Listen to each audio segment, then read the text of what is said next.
Olá, sejam bem-vindos ao ano mais abençoado de nossas vidas. É um prazer estar com você nesse 11º dia do nosso projeto de 12 dias de oração. O nosso tema hoje é: ore para que você sempre encontre forças em Deus para viver uma vida vitoriosa. A palavra de Deus nos diz no livro de Provérbios 3, versículos 5 e 6. Confia no Senhor de todo o teu coração e não te estribes no teu próprio entendimento. Reconheça-o em todos os seus caminhos e ele endireitará as tuas veredas. A 11ª lei de qualidade de vida é a inteligência espiritual, superando conflitos existenciais. Por que a inteligência espiritual é uma lei de qualidade de vida? Porque a vida é belíssima e brevíssima. E por ser breve, deve ser vivida com intensidade e sabedoria. Porque há um desejo irrefreável no cerne do ser humano de conhecer sua própria origem. Desde os primórdios de sua existência, ele procura pelo seu Criador, porque a religião é a única instituição que nunca se dissipou, é o único império que nunca caiu.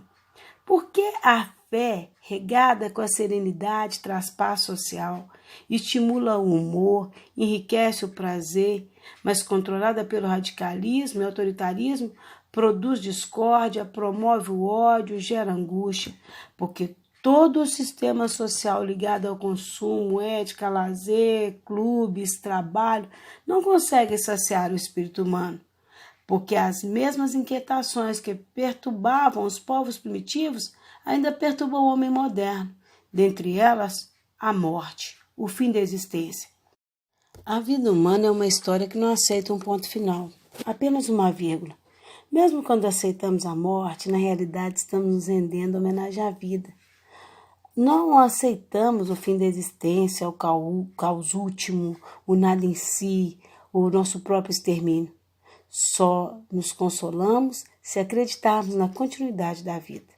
O fenômeno do fim da existência, as indagações do espírito humano, por desvendar essa origem, reforçam a tese de que procurar Deus não é sinal de fraqueza humana, mas da grandeza de sua existência. A procura pelo autor da existência é um golpe inteligentíssimo no intelecto. Questionar a existência de Deus é oportuno, pois sabemos que a humanidade está atravessando uma crise nunca antes vivida. A ciência avançou no século XX mais do que em todos os séculos passados. Agora, em pleno terceiro milênio, o conhecimento dobra numa velocidade espantosa. No passado, dobrava a cada 200 anos. Hoje, dobra a cada 5 ou 10 anos. Há um conflito existencial dentro de cada ser humano, seja ele um religioso ou um ateu cético, que a psiquiatria e a psicologia não podem resolver. A psiquiatria trata dos transtornos psíquicos usando antidepressivos e tranquilizantes. A psicologia usando técnicas psicoterapêuticas, mas elas não resolvem o vazio existencial, não dão respostas aos mistérios da vida. O que pretendemos é dar um choque de inteligência nessa delicada área. Não queremos dar um choque de lógica, mas de serenidade. Acreditamos que a fé pode e deve dar uma importante contribuição para o desenvolvimento da qualidade de vida. Infelizmente, nem sempre ela dá essa contribuição. É muito fácil criar um Deus à nossa imagem e semelhança e usá-lo para atemorizar e controlar as pessoas. Para expandir a nossa qualidade de vida, a fé deve propiciar o desenvolvimento das funções mais importantes da inteligência. Primeiro, aprender a expor e não impor nossas ideias. Deve-se expor o que se pensa e o que se crê e não impor as ideias. Após expor as ideias, deve-se dar liberdade para os ouvintes rejeitá-las ou aceitá-las. Segundo, pensar antes de reagir. A inteligência espiritual deve contribuir para o desenvolvimento da arte de pensar, lapidar os instintos e estancar a agressividade, o ódio e a raiva. Terceiro, capacidade de tolerância e solidariedade. A tolerância é a arte de respeitar as diferenças e a solidariedade a arte de perceber as dores e necessidades dos outros e procurar supri-las. Quarto, o amor pela vida e pelo ser humano. A fé deve contribuir para o enriquecimento da emoção humana, desenvolvimento da sensibilidade, capacidade de perdão, compreensão e inclusão. Quinto, sabedoria. A inteligência espiritual deve expandir a capacidade de reconhecimento dos erros, percepção das limitações, compreensão dos amplos aspectos da existência. O discurso de Jesus envolvia os amplos aspectos da inteligência espiritual, como o perdão, a fraternidade, a capacidade de trabalhar a dor física, emocional, a serenidade e a inclusão. Ele também tocava nos conflitos existenciais fundamentais de nossa espécie, tais como a angústia diante do fim da existência, a superação da morte, a eternidade, a felicidade inexaurível, a paz inesgotável, a justiça plena. Jesus tinha plena consciência da angústia do ser humano diante do fim da vida. Ele fez eloquente defesa sobre a continuidade da existência e a superação dos conflitos existenciais. Queria que cada ser humano fosse eterno, saudável, tranquilo, feliz e sábio. Queria estancar as lágrimas das crianças que perderam seus pais, aliviar o desespero da procura incansável por eles. Queria aliviar a angústia dos pais que perderam seus filhos, que não mais sentirão o seu calor nem ouvirão a sua voz.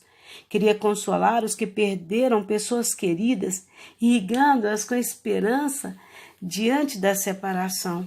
Aliviava os temores e produzia consolo íntimo. A psicologia e a psiquiatria não têm como oferecer esse conforto emocional.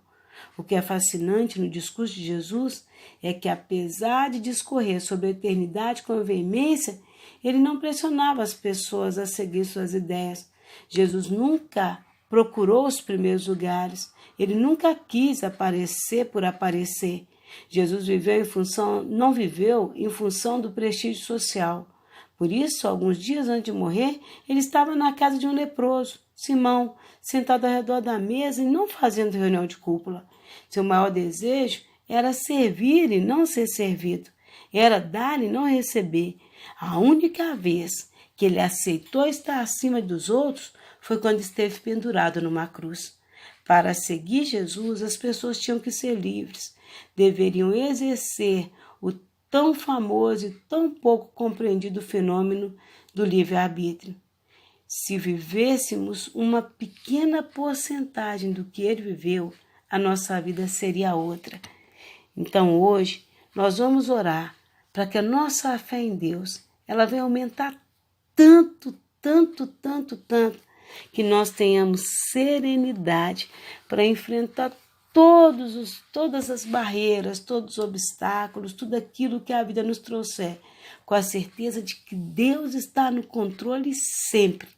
Que em nome de Jesus nós possamos usar a nossa fé para sermos pessoas melhores, para que nós possamos encontrar forças em Deus, que nós possamos buscar de Deus as nossas forças para vivermos uma vida vitoriosa. E assim, de verdade, nós teremos em 2019 o ano mais abençoado de nossas vidas. Vamos orar. Que Deus te abençoe.